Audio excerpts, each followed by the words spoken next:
Hi, this is Adams. This is where I take some of my favorite works from Edmund de Waal's The Pot Book and try to figure out how I would go about making that each one. And so this is his book. It's located in the Brooklyn Clay Library. Go into the office and ask if you could see it. They'll be happy to let you peruse. This is just a general example layout. Edmund de Waal, writer, scholar, artist. Feel free to look him up. He's a pretty interesting guy. Very smart dude. And so what we're going to be looking at today is about House Teapot in two different versions, several different versions. That's located right here in the Bauhaus picture, page 21 in the pot book. And it was designed by Theodor Bogler, who was a student there at the time. The date's a little off. He lived from 1887 to 1968. He had a very interesting life, and his entire career dedicated to clay and pottery, but also about halfway through his life, he went into the Catholic Church and became a priest. And so even though he was a priest at this certain church for more than half his life, he was always interested or engaged in pottery and craftsmanship and being a craftsman priest. So it was pretty interesting dynamic there. And so what we're going to be talking about today is working in parts and just touching on lids, spouts, collaring. I kind of just have these here. I can't get into it too much because otherwise this would go on forever. But I really implore you to ask your teacher or look up on YouTube a couple different techniques within each of these subjects.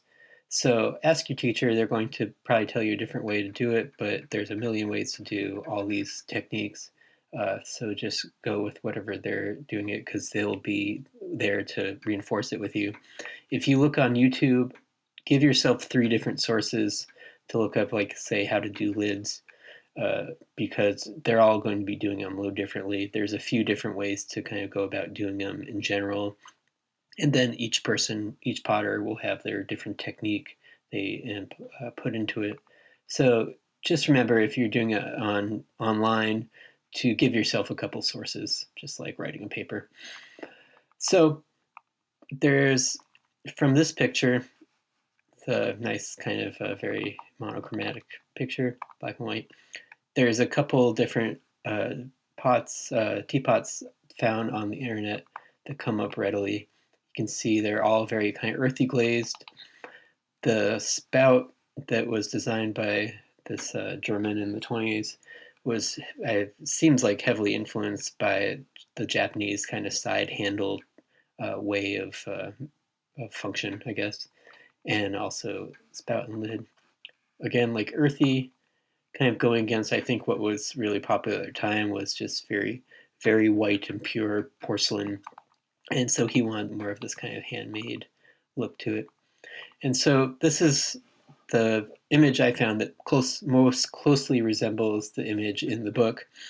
And so you can see it's just black with some kind of iron kind of subtle crystals on it.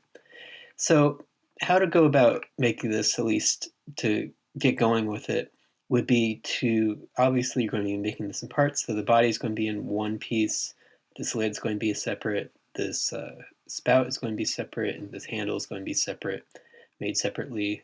The handle is pretty straightforward. It's just a little piece of clay. You make a little cone shape, cut it where it seems appropriate. You'll notice in a couple of these, the handle's sometimes long, it's sometimes at angle, sometimes it's a little bigger, sometimes a little smaller.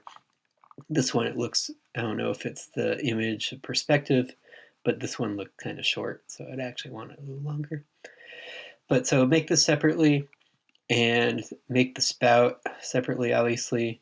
There's a lot of different ways online, and if you're taking a class, your teacher will tell you there's a lot of different ways to do it. I think what makes the most sense, at least looking at this, would be to use your collaring technique, which is bringing in the top toward the center, so making it smaller. And then it looks like it kind of would make sense maybe to paddle it on one side, get a big like wooden paddle or just a flat board or something to make it flat on what's the top side. And then to kind of, while it's still on the bat, bend it over to create this while it's still wet and let it dry. And then you cut this part out to make it fit onto the body. And then use the same collaring technique, which is just kind of pinching the clay, which would be right here, into getting this kind of like finger hold to make this top. But to make this body, I think just judging from these pictures, you can see it kind of goes a little concave at the top of all these. They probably did it as I think most people would go about it, in that they would make their cylinder and then decide a certain part and then kind of stretch the clay inwards toward the center and creating a kind of fitting for what the top would be.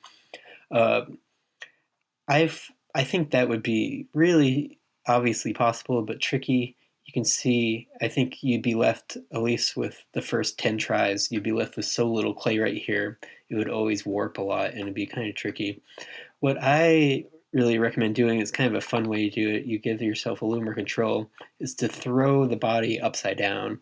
So this flat part would actually be the part that is your floor when you're throwing it.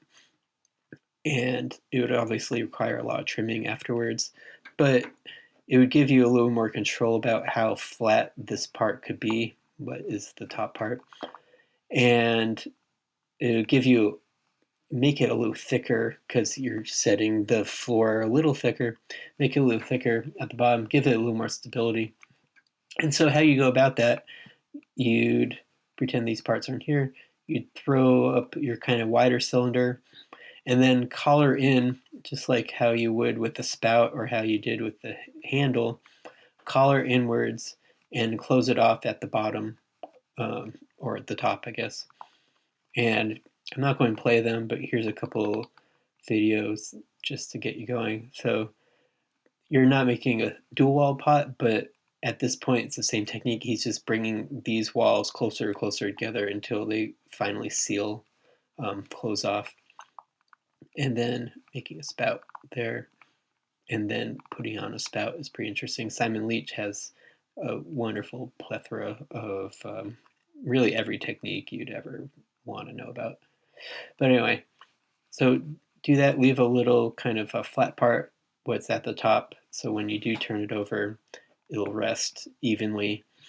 And then you can just carve out what would be the flange and gallery for your lid to sit in. So that is that. But in the same book, a little further on, page 35, we have Theodor Bogler again, a different version of a very familiar teapot body. You'll notice just from this picture, it's the same body really, and really the same spout, slightly different shape, but that same kind of flat top side, different handle, and this little kind of funny added part on it. And going around the internet, you can see the same earthy colors, but they have some tabs for the handle to kind of fit in, and this, which would be your spoon holder maybe, and different color, I think. You can see it has a slightly bigger foot than the first teapot we were looking at, and same kind of, it goes a little concave in here, and so it never rests kind of evenly. So that would be another reason why to throw it upside down, because this whole part would be just nice and very straight. And so here's another one, and this is the one that's kind of closest resembles the picture that's in the book. And so the same things I said about the spout, throwing the body upside down, I think to keep this a nice kind of even, straight horizontal would be the best way to go about it. And then when it's leather hard, after it's kind of trimmed and cleaned up a little, would be a good part to attach all the pieces together. For the handle, I would use a slab roller or a rolling pin just to make it even. You can also kind of pull the handle, as a teacher or various sources online will show you. But it seems like it, to kind of complement the rigidness of the spout, just having a nice kind of slab, even handle might be the best solution. straightforward enough. And you just throw this part separately, or you can throw a whole cylinder, make like a jar as you hopefully have before, and then just cut off the top part, the fitting part, and then attach it slip and score onto the whole body of this teapot. Teapots, as you might have guessed, are pretty complicated to get the shapes right, the sizes right, the functionality right, so it actually pours and doesn't just drip everywhere, and the proportions of the different pieces right.